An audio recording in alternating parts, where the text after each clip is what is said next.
Why is open space so important and vital to public health?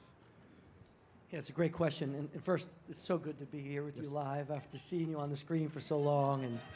And you know, I'll just say that I had the honor and pleasure through Cindy to meet Jimmy in the summer of 2020. And just immediately I said, you know, he's somebody we have to work with. He's true soul, true spirit, and anything we could do to support him and to grow this. And so to be here is an honor, man. Thank you. Thank and you. Great to Thank be you. with you all. And we should honor this man's journey because it's amazing. It's beautiful. And I think those who knew him when knew this would happen. So I'm glad to be a founding investor. Don't forget me now, right? Founding investor. Founding investor, and certainly thankful for my team. Honored and pleasure to be with my people here. I'll say that, you know, the pandemic obviously was incredibly taxing, incredibly difficult. We were all looking for outside space, and we weren't even sure if outside space was safe, right?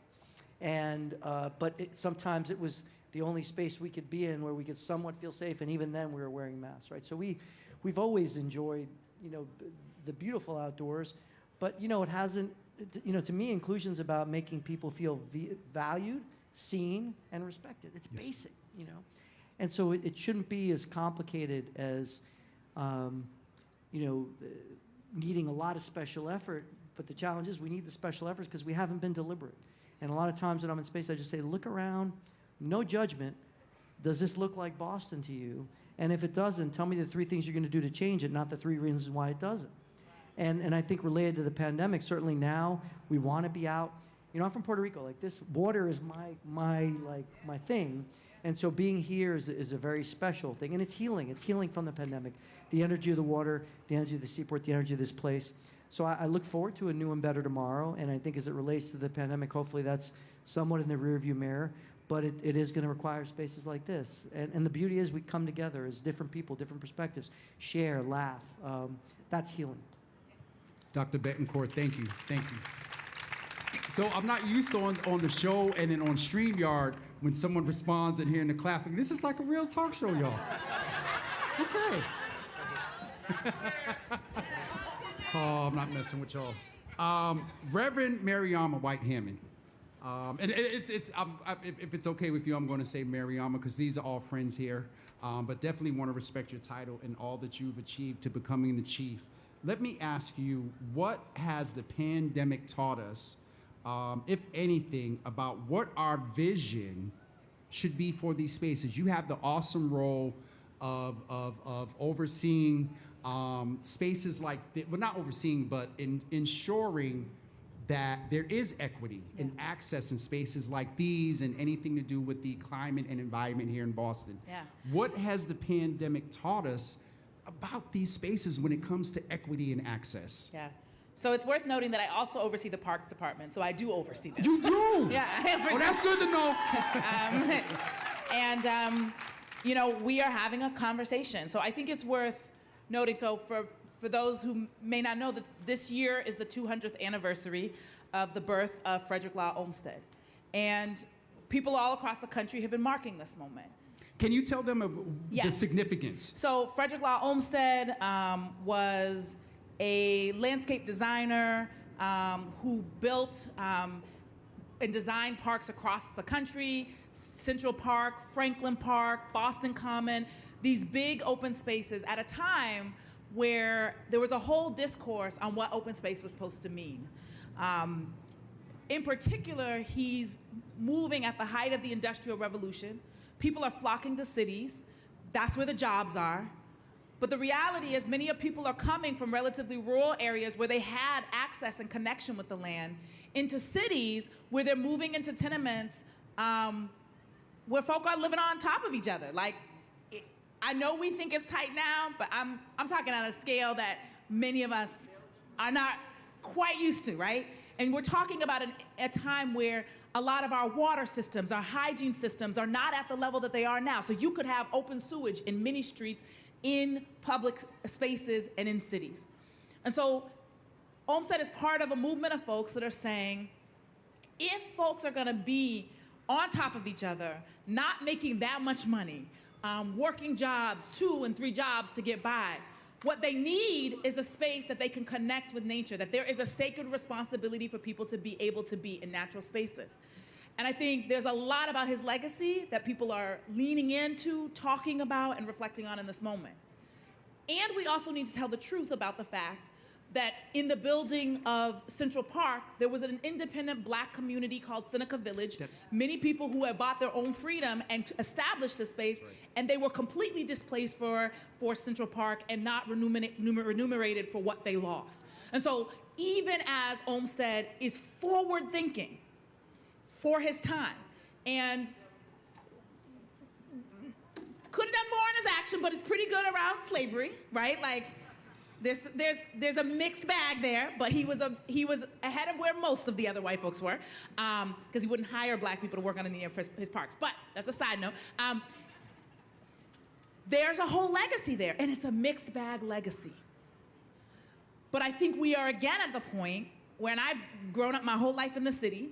I think many of us have seen this, where like they tear down like 2 single-family homes that had like some little piece of a yard, and then suddenly it's like 12 condos, and you're like, I didn't even know you could fit that much in that space, right? And some little sad trees in the front to like pretend like you have your. So we are now in a moment where fewer and fewer of us have access to open space in our residences. And so what we saw over the pandemic is that our open space parks became a space of refuge, one of the only spaces that people felt safe and they could connect. And we need to have a conversation about, in the midst of the development path that we're going, what is our commitment to open space and what kind of open space? And that's an active conversation we're having right here in this space. A lot of the spaces that are open here are not owned by the city. They are open spaces, but they are privately owned.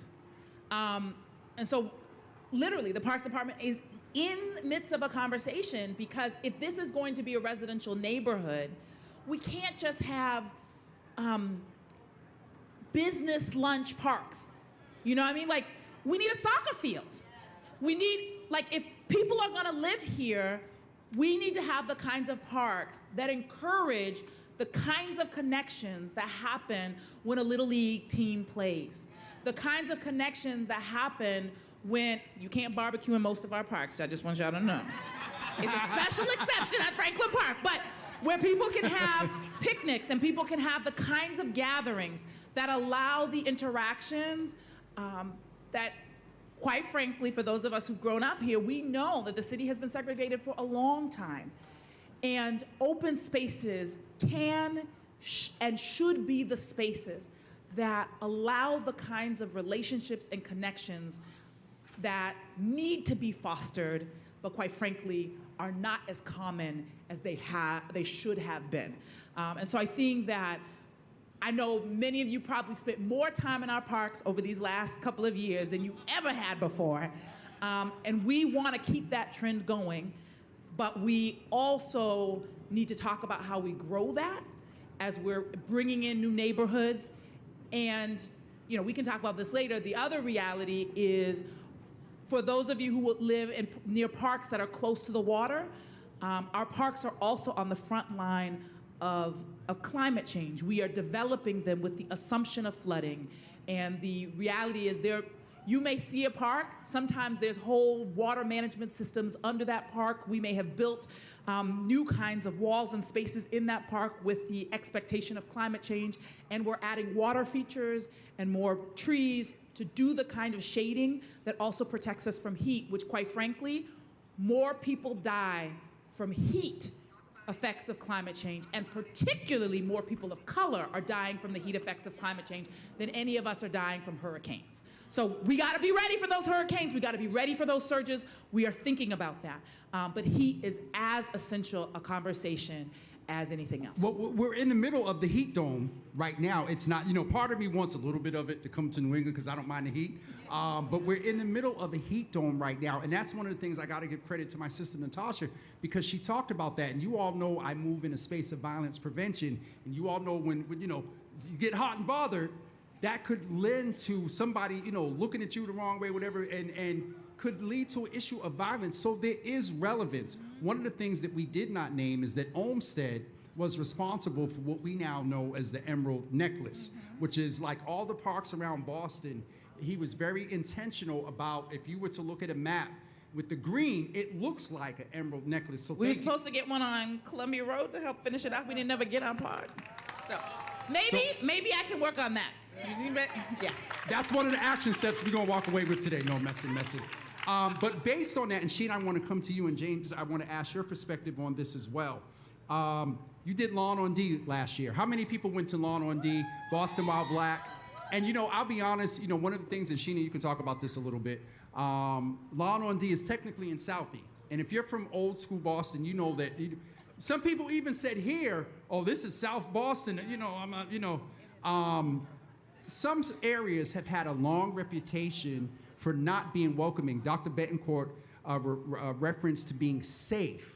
And that safety can be framed in a couple of different contexts. A lot of areas have had a long reputation for not being welcoming, inclusive to Black people and communities of color. Is this reputation accurate, and what do you think should be done to change that? Sheena, and then James, I'm going to pose the same question to you.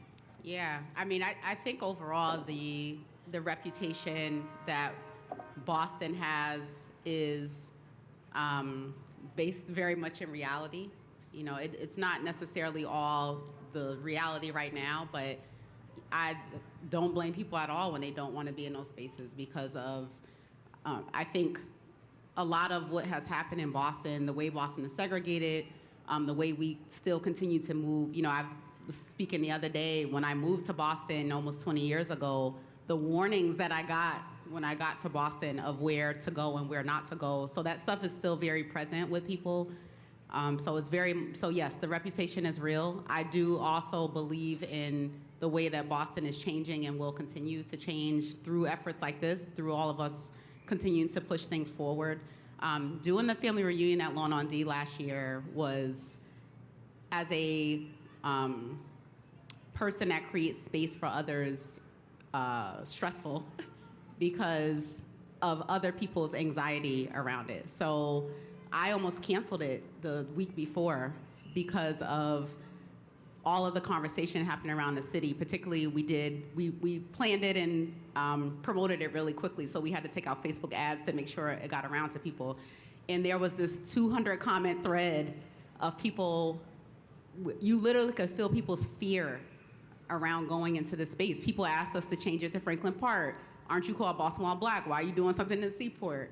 That's not the Seaport, it's South Boston. And it was just, I started to jump in, I started to have my staff jump in, and I started to take it down.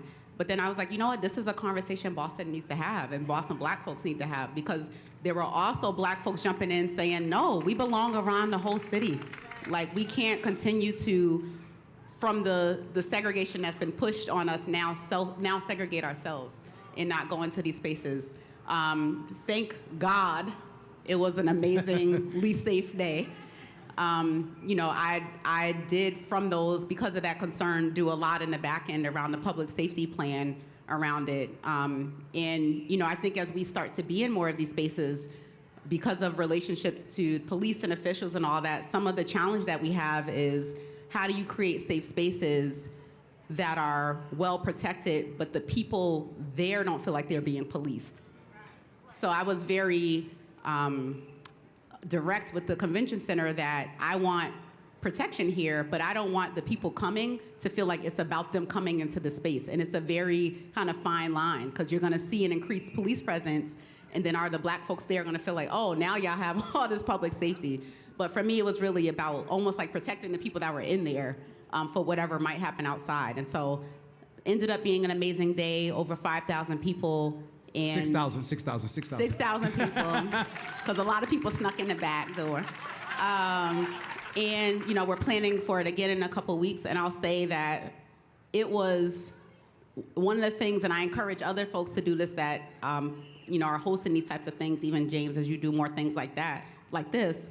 I took the angst that I was feeling, and we also know we live in a crazy country. Like last year, there was something that had just happened in Winthrop with an interracial couple.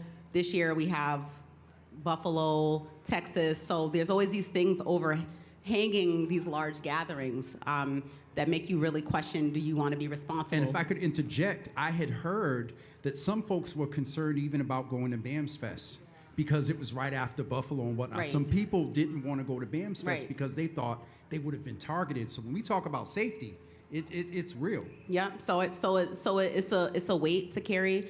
But what I did last year and then doing this year as well is, though I feel responsible for bringing people into spaces, I was like, wait a minute, this is going to look bad for Boston.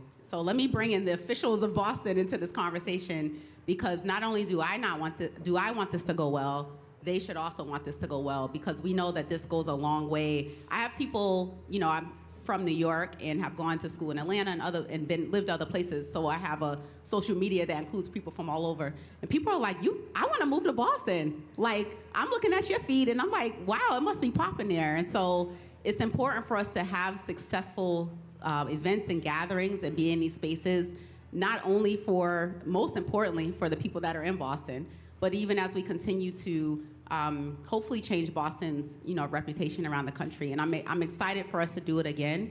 And I think we have to be doing both. We need to be in Franklin Park too, and we were. We were. James was our grill master for the other day. So we have to be in those spaces, and we need to be taking up space all over the city. And I think that the more people see it happening and the more we're doing it, the more comfortable people will feel with. Because my hope and what I think happened is people went to Lawn on D that day for family reunion, but then they've been back since. Yeah. Because now they just see it as a space to be. And they feel welcomed. It's like taking it. The thing that we have to do in our community as well is be willing to take that first step. We can do all of this, but the sentiment that you mentioned about not wanting to go in Franklin Park, folks, we have to be willing to take that first step and go. And the issues around safety and being targeted and whatnot are real.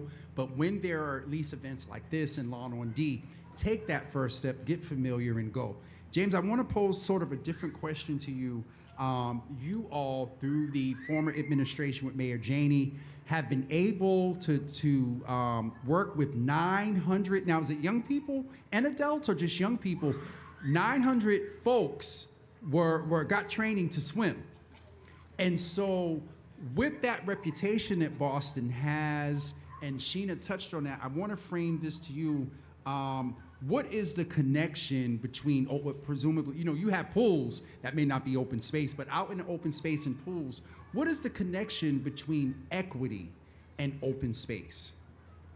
So from my perspective, to the earlier question, perception becomes reality, right? And so Yes. if we think places in our city are not safe for us, we're not going to go to those places. And I think that part of the Waterfront Coalition work has been to create access for all of us to these spaces and places in the community like this, where we should have access. We own these spaces. So, but to your particular question, so what's the equity issue around swim lessons? Well, last year at the end of the first year of COVID, there were more drownings in Massachusetts and around the country than there had been for many, many years before that.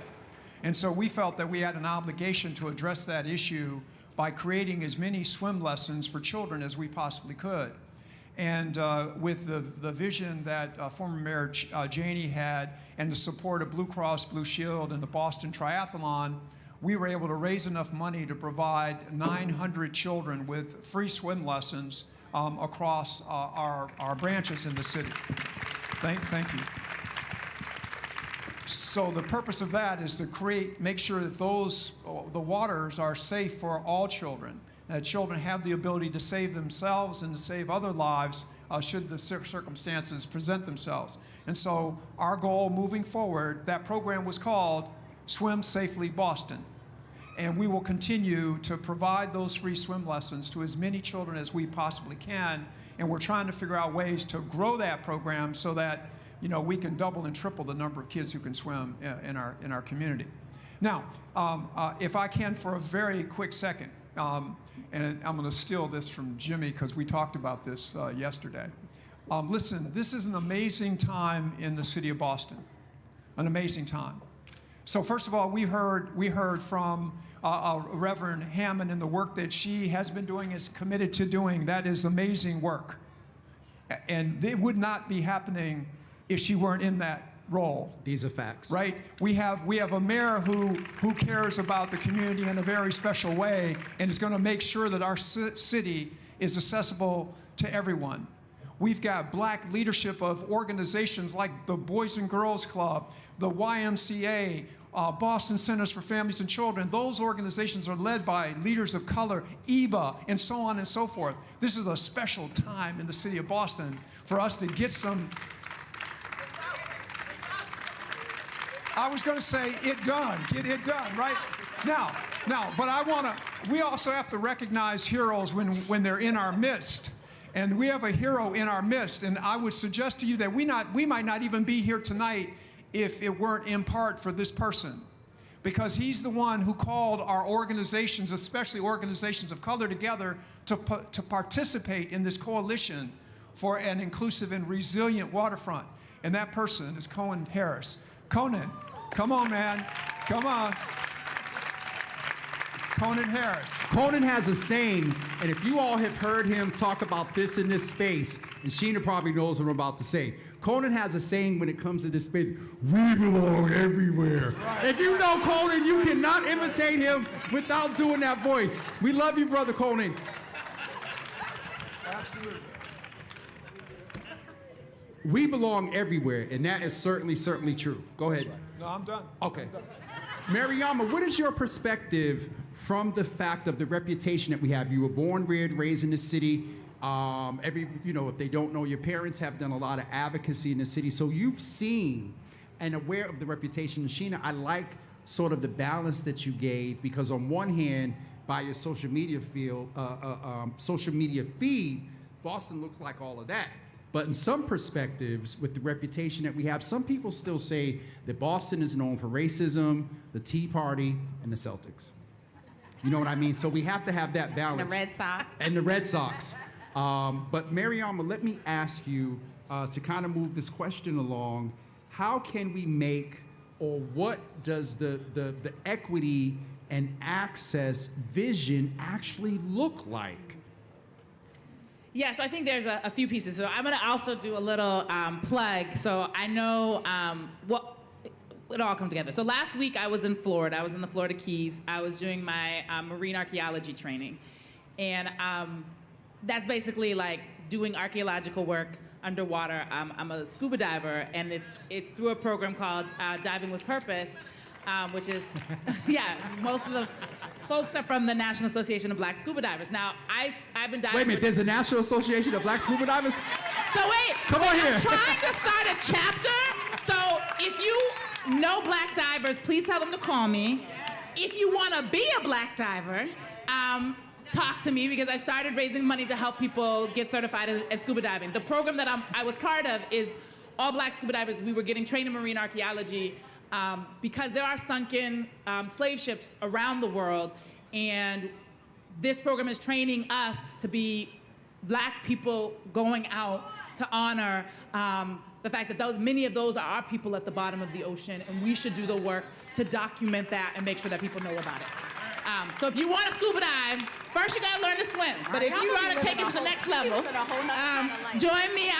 There we go. So anyway, but I think when I got to the training, like everybody was introducing themselves, and they were like, "You're from Boston?" I was like, "Okay."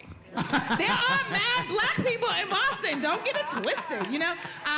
So I think that part of the challenge is that for many people who come here as transplants, who come for school, they are in certain areas of the city and not in others, right? And I'm like, well, you know, if you didn't ever come to Dudley, or now Nubian, that's why you didn't see no black people. No. So I think that part of it is there is the work that we need to do to get out and be part of this. I mean, I want to shout out, I don't know how many of you have seen, it lifts my heart to walk out of South Station and to see Pro-Black's mural. Pro-Black is on Java with Jimmy tomorrow. All right. At 8 a.m., y'all. Pro-Black is on 8 a.m. tomorrow. Yes.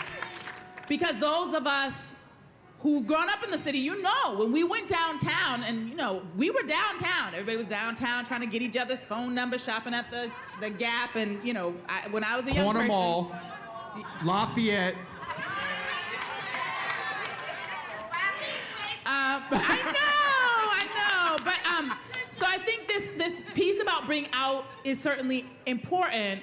I think the other layer to that is this question about how we are not just here, but how do we also make sure that we are also talking about the economic development of how we remain. Because I can't tell you how many, and I'm not knocking them.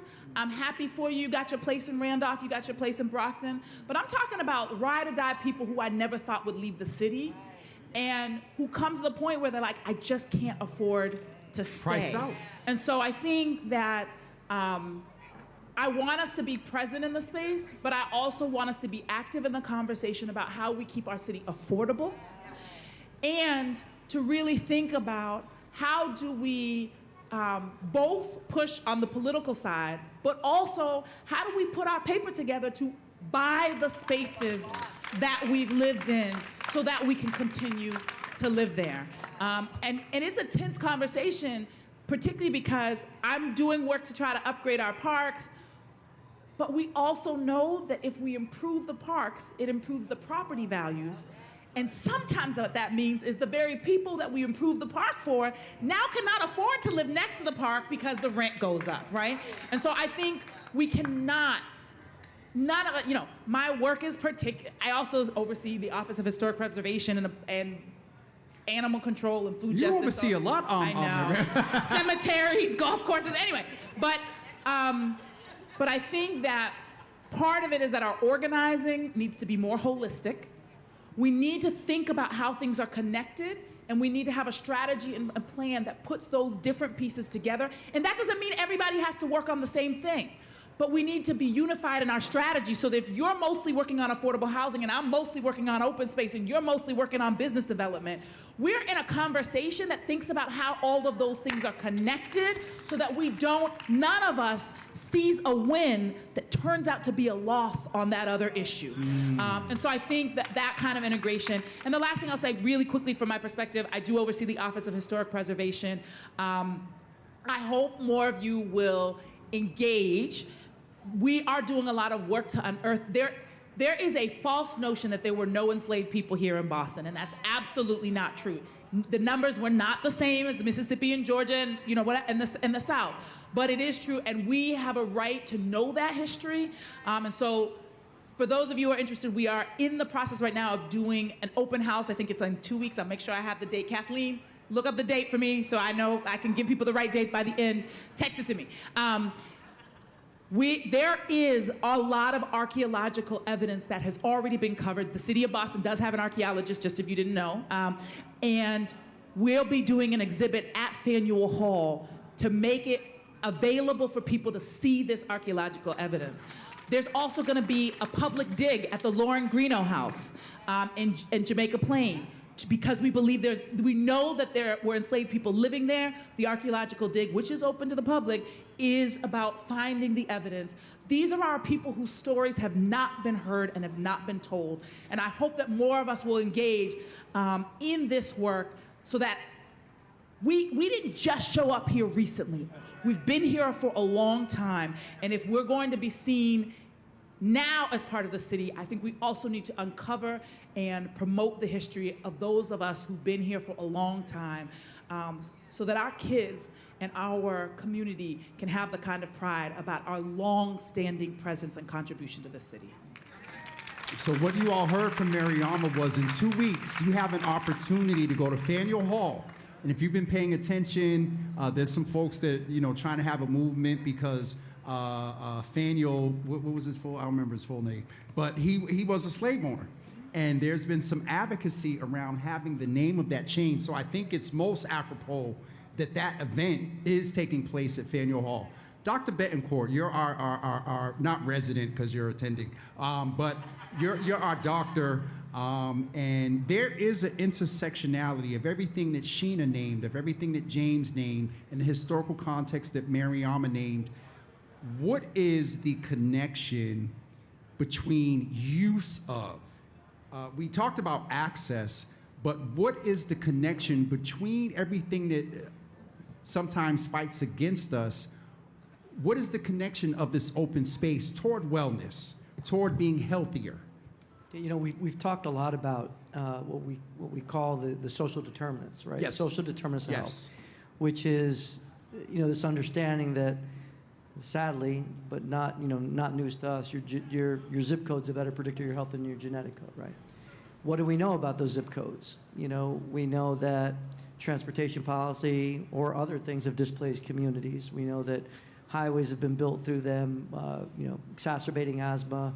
We know that the ability to have resources to enjoy outside spaces that cost money are limited, right? And so, we talk a lot about if I'm trying to work with somebody in diabetes and I could give them all the right medications, but they're still going to a community where they don't have access to spaces to exercise, where they have 2 jobs, where there's no gyms, and if there's a gym, it costs too much, and there's no fresh fruits and vegetables, because there's food deserts, and if they do exist, they're less fresh and they cost more. That is the environment, these social determinants that really impact our health and well-being and our ability to address a lot of the chronic diseases and the disparities that impact us, not to mention the mental health impact. Now, growing up, for us, I grew up in New York City, getting to a park and finding a little corner that costs $0 and bringing some sandwiches or barbecuing, that was vacation. That's right. And when you work all week, that was your ability to kind of, relax. Yep. So it's connected to that mental health piece. It's connected to certainly wellness. And it's something that we need to be, very deliberate about. So when I think about this space, I think about the importance of not just, making it welcoming to people, but you got to make it affordable. You got to have some diversity in food options. There's a lot of things that we have to do to make it feel welcoming. In the hospital space, we have my friend Dan Chande and Meg Carlton here, who've led the People's Heart Project. We have we've had pro-black at MGH with this banner. The bottom line is that there's real evidence that seeing yourself somewhere creates empathy. It promotes healing. And that happens inside or out. And so that deliberate effort that we've taken, and all thanks to him and Meg and their leadership, is something that I think we need to bring more generally to our environment, because it creates that welcoming. I'd end by saying that, we talk a lot about the social determinants. We talk about the other side of the tracks. And, fortunately, over the last couple of years, we've been having to have real conversations about the structural racism, the deliberate policies that have created those other side of the tracks. Like you said, that's not coincidental that people just decide to live in certain places. Mm-hmm. A lot of that's very deliberate. That's real history we need to talk about, because we need to have health in all policies and equity in all policies, including open space and recreation and everything we're doing here. So I think it's really connected. Let me take a different form of. You all can give. I got to get used to this. You all can give them a hand. I want to ask you sort of a different question, and we've been talking about a lot of the adverse against us. And if you all watch often, you know that I'm intentional about creating self-care spaces and positivity. Dr. Betancourt, what is your favorite place on these 41 miles of waterfront? It's interesting. I remember, I've been here 21 years, and I remember coming up to Boston then too. I remember looking around and saying, man, I go to a lot of different places and see, didn't hear any Spanish, certainly. Didn't see a lot of people call. It was a departure from my experience in New York City, growing uptown. And that was challenging, And so there were places that I love the water, given where I come from. The water is important to me, that I would try to kind of find spots to enjoy the water, quite frankly, without a lot of people around, right? And that was actually this place 15, 20 years ago, because if you came out here, none of this was here. We'd drive out to the Fish Pier, in the evening and watch the sunset. Nobody messed with you, be nice and quiet, right? And this whole place has been built up in an incredible way. But this is a special place. I mean, we've been enjoying this space. I was here a couple of weeks ago, and by the way, I'm going to train to do some cliff diving off the top of this thing. If you all, no, I'm not making that up. A couple of weeks ago, there was, a Red Bull event where people were doing cliff diving off the top of the ICA into that water back there. So I don't know if I'm really going to chain, but the truth of the matter is, it was a great event. And the other truth of the matter is, when I looked around, there wasn't a lot of diversity, right? Which was sad. And this was 2 weeks ago, not years ago. A couple of weeks ago. No, a couple of weeks ago. I don't know how many of you all knew about it. It was incredible. One dude was up there, just a little health tangent for a second. One dude was up there getting ready to jump, and he's standing still, and his resting heart rate is 165, like standing totally still. I'm like, that is a nervous dude, but I'd be nervous too. I mean, and these are guys who dive like all the time. But anyway, my point is that these are the types of events that we do need to market, that we do need to make people feel welcome. It was wonderful, but we need to do more work in that space. But this is a great, beautiful space, and anywhere on the water is beautiful. I'll end by saying, if you look at what's happening on the East Boston side, right, you have Latino immigrant communities in East Boston now, and that waterfront, I mean, all those folks are priced out. We got the tall ship up there, which is lovely, but you know, it's not really affordable to people in the community. It's a beautiful outdoor space. So we need to think about, okay, how can you have the tall ship, which is wonderful, but how we repurpose some of those piers for just recreation. And they've done some of that over there. You got a soccer field and things like that, but Yeah. being deliberate is going to be critical here. Excuse me, and that excuse me, that is the point that, and Sheena, I'm going to ask you about your favorite place, but that is one of the things that I've heard from you all, that in the planning, there has to be an intentionality. The coalition has an intentionality in forming, but in all the planning, and even in the other side of that, in our utilization of these spaces, we have to be intentional. We're going to East Boston. We're going to, what's a couple other places? Neponset, and over by UMass, we did a shoot over at JFK the other day, and there was parts of the water over there that I didn't even know existed. And so we have to be intentional about giving access, but then we also, the other side of that, or you were saying the other side of the tracks is that when that access is given, take a chance and go and participate in it. Sheena, your favorite part of the waterfront here in Boston? I actually really like it down here. I will say that after being here well over a decade, I still wasn't actually that familiar with the waterfront.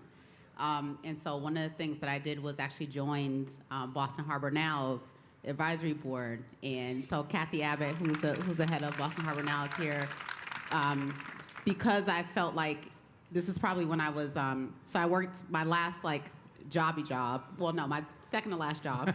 I worked at Dudley Street Neighborhood Initiative in Roxbury, so right along Dudley Street. And then my next job was at the Chamber of Commerce in the financial district. Literally, for a while, I worked at both, and it was like I was a commuter to a different city.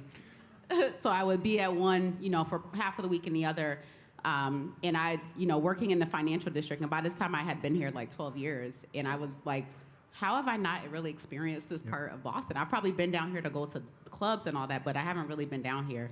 And so it's when I started to be more intentional about how can I learn about other spaces so that I can bring other people to spaces. So that's when I joined Boston Harbor Now, among other things. And that brought me down to this part of the water more often. But I will say, for accessibility purposes, I love Castle Island.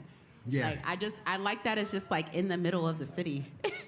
And, again, I say this a lot, but I think one of the unique kind of selling points of Boston is just the accessibility of the water. It is. And just being able to be down there. So for me, that's a spot where I've gone when I want to meet up with a friend and maybe we're trying to save money or calories, and instead of going out to eat, we go walk around Castle Island. I just think it's, that whole area in Dorchester that's around the water is probably my favorite as far as being able to access it. Coming down here is a journey. The parking, the all I heard of that. about that this week. It's a journey. It's a cost to come down here. So I love it aesthetically, but I love being Castle Island just because it feels easy to be there. Mariama, let me ask you the same question. Your favorite spot on the waterfront? Okay, so definitely Dorchester. What part? So I think Carson is probably the place. So I run, and when I was doing my half marathon training, I would do, an 8-mile loop that took me from my house up to Castle Island, down around UMass, and then I'd go the back way to Malibu Beach to McConnell Park and then home. So that was my spot. But I did just, on Sunday, on Juneteenth, I did my first baptism at Tenaya Beach. So that will always have... Wait. You'll get this. In living water?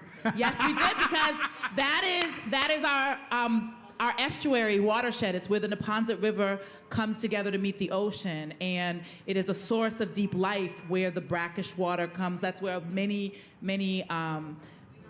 types of wildlife come there to lay their eggs, because there's a richness of nutrients in that space. And so it was Juneteenth, and we sang Wade in the Water, and it was cold.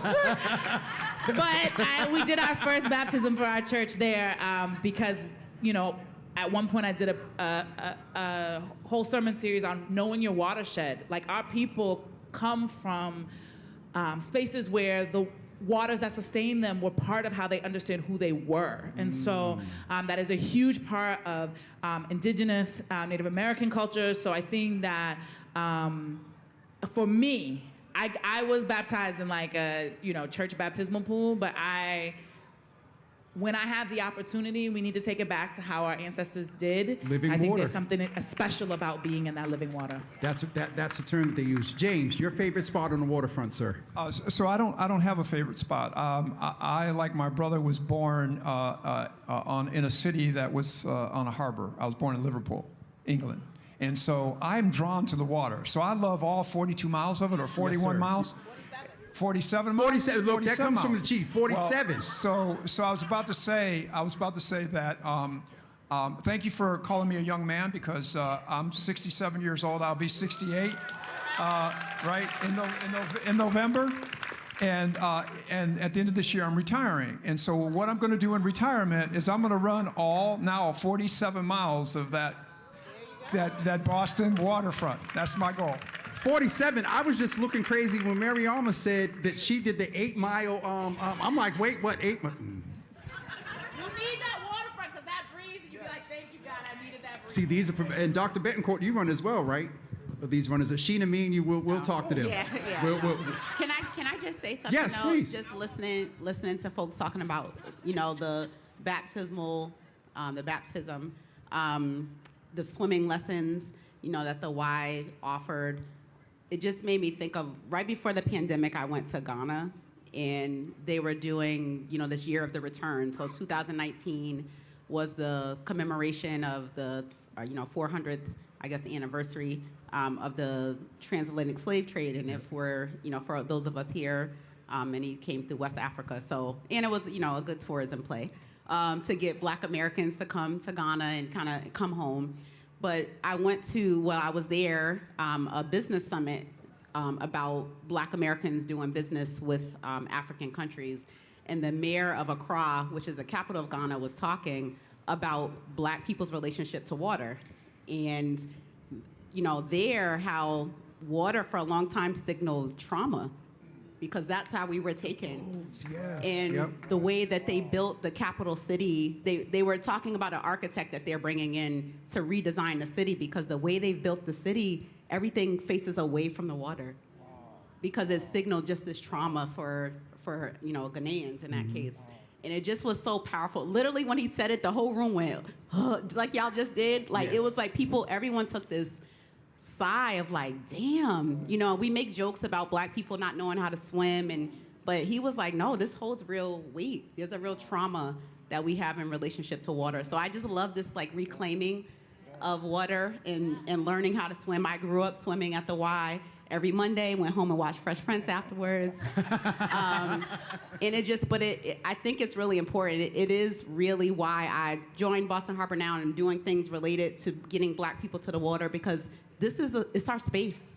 And we have to, we in our DNA have this trauma and this kind of reasons that we stay away from it. And when he said that, it really was like, damn, like, yes, that makes a lot of sense. They literally have planned a whole city to not look into the water because of what it's meant for our ancestors. So I just think it's really important at a very deep soul level that we're doing this and having this conversation and making sure that we're reclaiming the space. It's interesting that you say that. Go ahead, clap, I'm sorry. I was on I don't know who, I was talking to Dr. Tuesday, doctor from Penway. Dr. Williams, yes, thank you, y'all watch. I was talking to Dr. Williams, and I've heard a little bit about this, but we do carry, trauma can be genetically passed on, and so I've grown up hearing the same thing, Black folks don't swim or whatever like that, and it's so interesting to hear that could probably be, we joke about it now and say it sort of haphazardly, but there is some that could be. It's also been lack of access to pools and spaces like that. But there's a whole history. I mean, there were times when people were restricted from learning to swim in slavery times because they didn't want people to be able to get away. There also, again, were instances where We didn't have access to the public pool. And then when they integrated, rather than let people come, they would just drain the pools and leave them.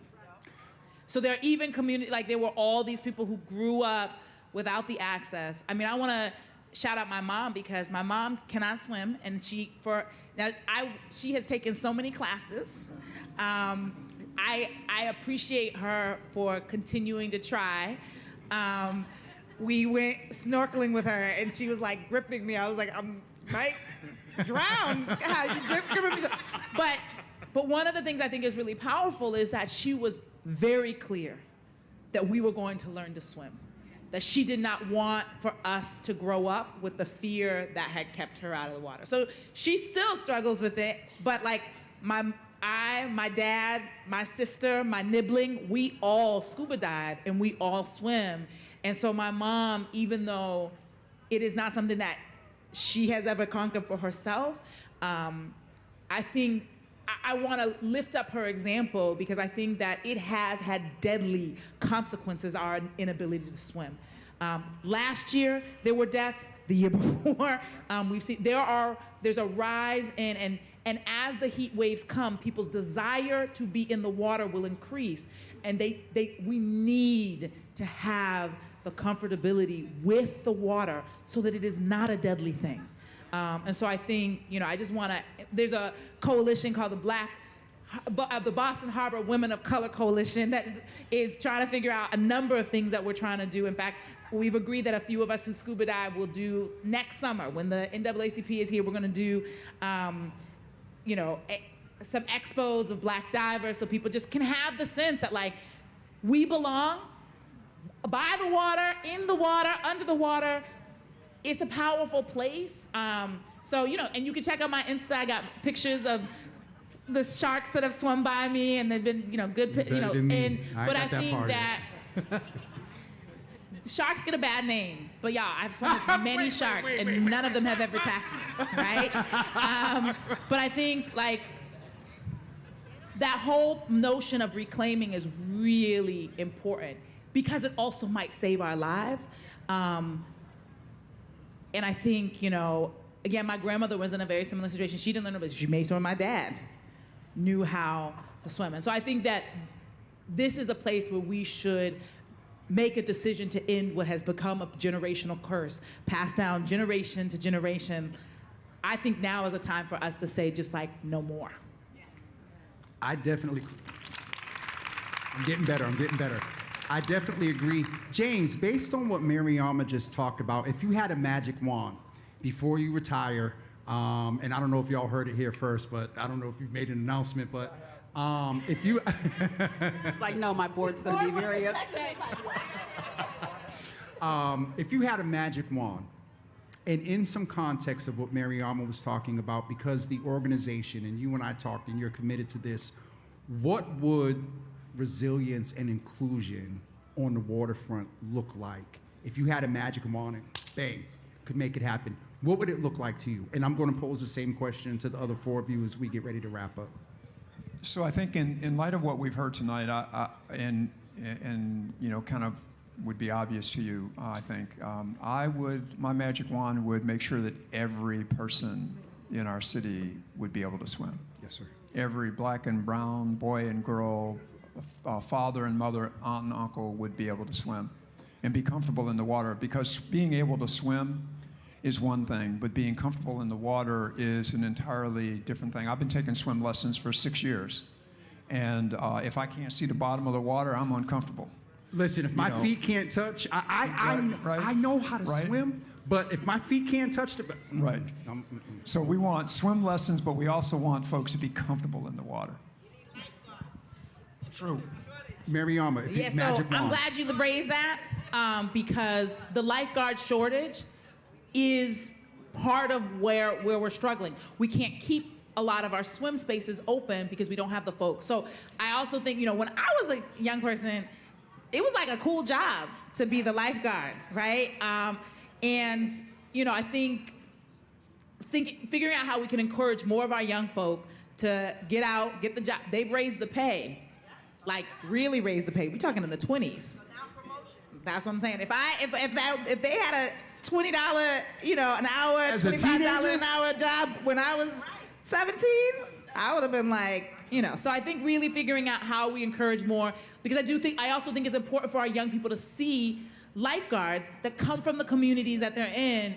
I think it will increase their connection. I think the other thing is we need to really talk about the politics of development, because the reality is, how can I enjoy a waterfront that I cannot access? And I think we just have to have I'm glad I actually know somebody who lives in this building. But I think there's a whole conversation right now about folks who are moving down close to the waterfront, but then want it to be quiet.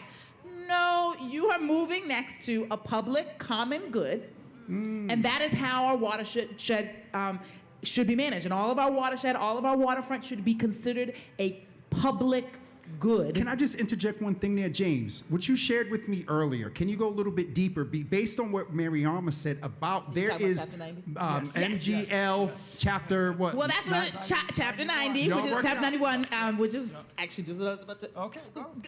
Okay, go ahead. So no, but I mean, the city of Boston and the state, there is chapter 91, which governs what can happen at the waterfront, and it codifies in law that the waterfront should be a public good, that as we're looking at development there, we are not thinking just about the needs of the people who might move into the businesses or the homeowners.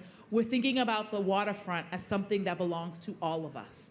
And so I think that's how we need to govern.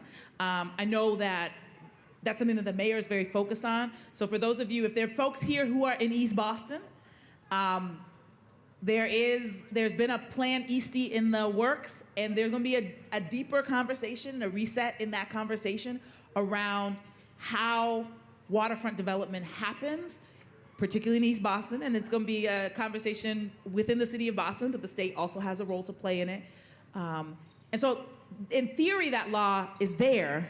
In reality, when I look at some of the decisions that have been made, for me, it seems incongruous with the sentiment of that law.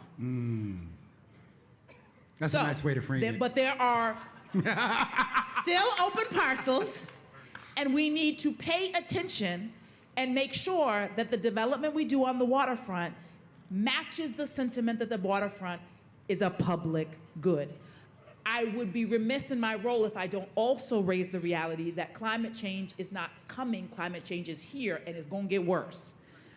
And so we also have to think about how we develop the waterfront in a way that protects all of us from the water that is coming. And could have done a little bit of a better job here, but it's not a done deal. We need to have some real conversations. What I will say, at least in my office, is we believe that the best way to do that is nature-based solutions, which is put as much open space on the waterfront that can flood, catch that water. Yep. And so during the bad times, it's a water management system. During the good times, it's a place to have a picnic. But those are not possible if we build all the way up to the waterfront and then talk about, well, how are we going to protect ourselves from climate change? We need to be having the conversation now. Mariama, thank you. I wanted to say thank you for raising the piece about development, because even when Alex talked to me, he said waterfront, and I inadvertently was saying seaport. And so when you think of waterfront, I think the seaport comes to mind because of all of the politics and everything that happened around Dorchester what has a used much to better be. waterfront. I mean, I'm not trying to hate on the seaport, but we got it all in Dorchester, We got right? the little Neponset area over by UMass, JFK, where we were. I just got my notice. We got about 8 minutes left. Dr. Betancourt, if you could wave a wand, and when it comes to the seaport, when it comes to the waterfront and access and equity, what does that look like with your magic wand? I mean, it's simple.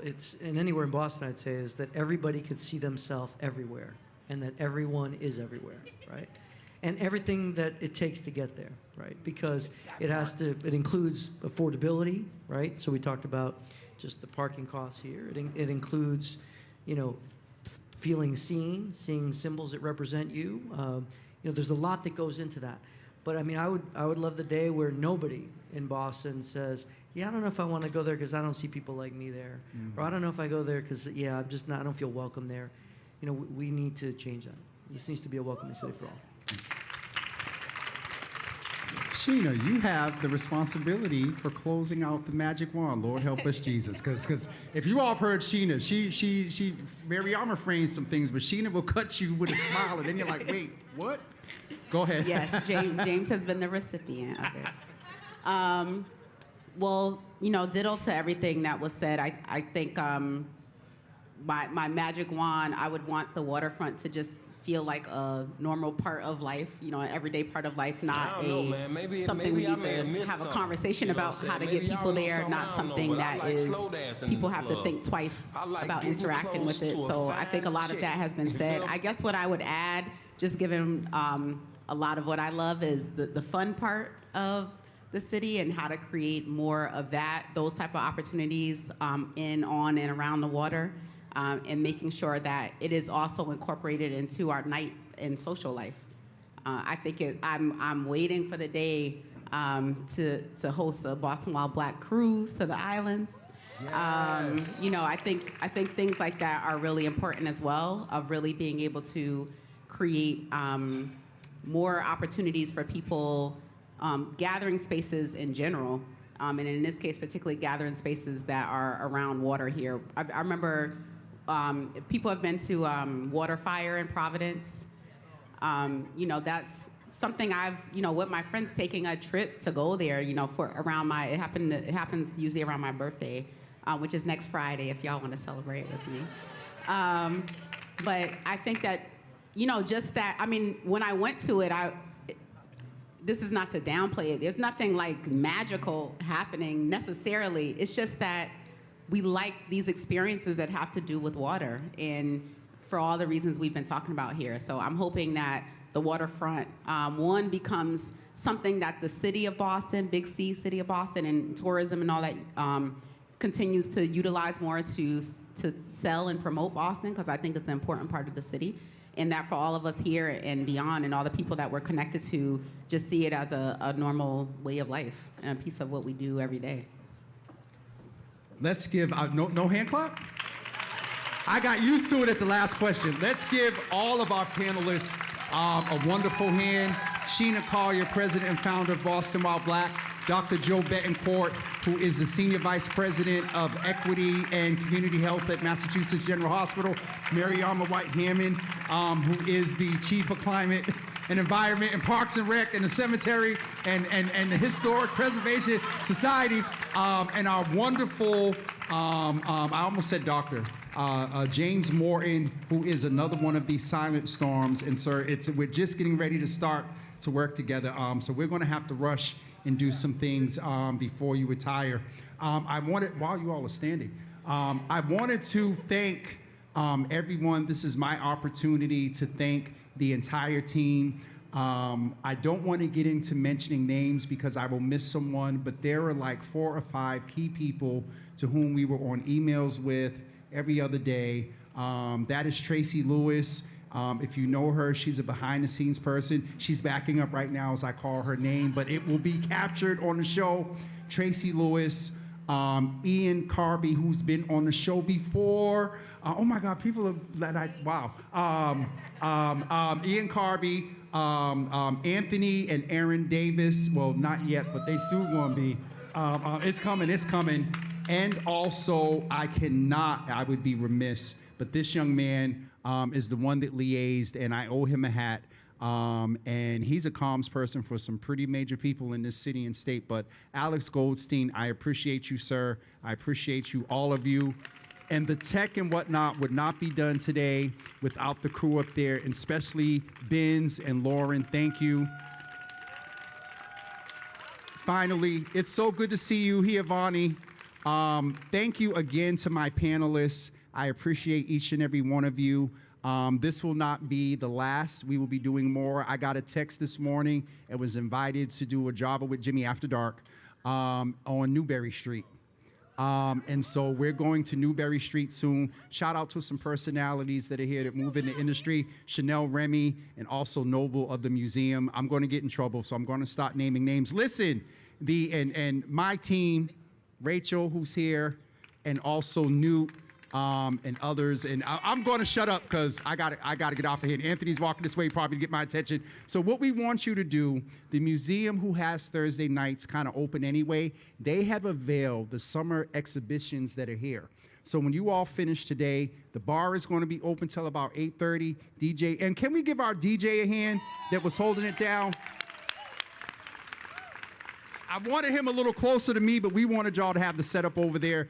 DJ Jeff 2 times. Thank you all so much for coming out. Please make sure you go and follow or look at, go to the website and sign up to be on the mailing list, BostonWaterfrontCoalition.org. BostonWaterfrontCoalition.org. And a selfish plug for me, if you all haven't liked and followed Java with Jimmy yet, please be sure to do so. See Sheena about the next event on July 16th that will be at Lawn on D. Dominga Martin is here. There are 3 open spaces that the city is doing. They're going to shut down all type of streets. See her about that. And we're done. Can we get some music and do an exit, or I don't know what you do at the end. Cam and Ken, it's so good to see y'all. Thank you. I didn't publicly acknowledge my mother. My mother's here.